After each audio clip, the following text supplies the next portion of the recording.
सुना करे video call तो मस्ती में डोले ले मलवा हमर यारवा रे नेपाली बोले ले मलवा हमर यारवा रे नेपाली बोले ले पता नहीं चलेला कि काठी बोले ले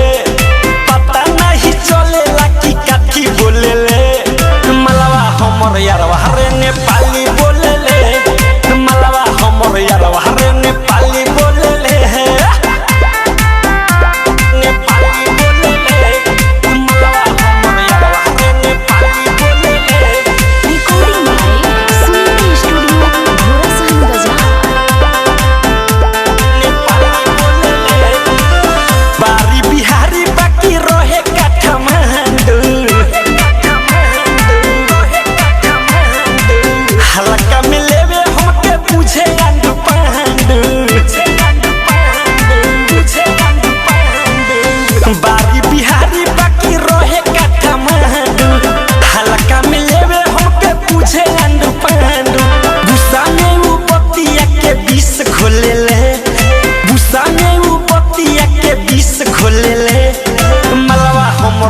नेपाली बोले ले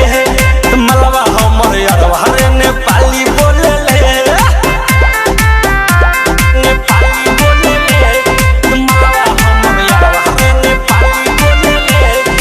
म्यूजिक बाय मंटू मणि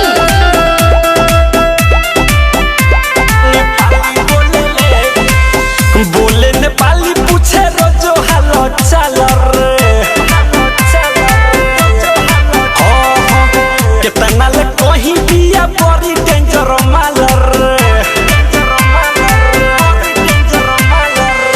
बोले नेपाली पूछे रोजो हालो चाल रे कितना ले कहीं दिया बड़ी डेंजर माल विकिरण शिव साजन ऊपर नीचे खोले ले युवराज पवन ऊपर नीचे खोले ले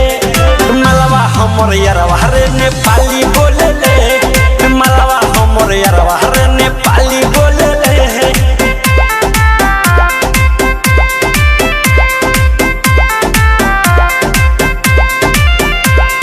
रिकॉर्डिंग बाय सुनीता स्टूडियो घोड़ा सहन बाजार।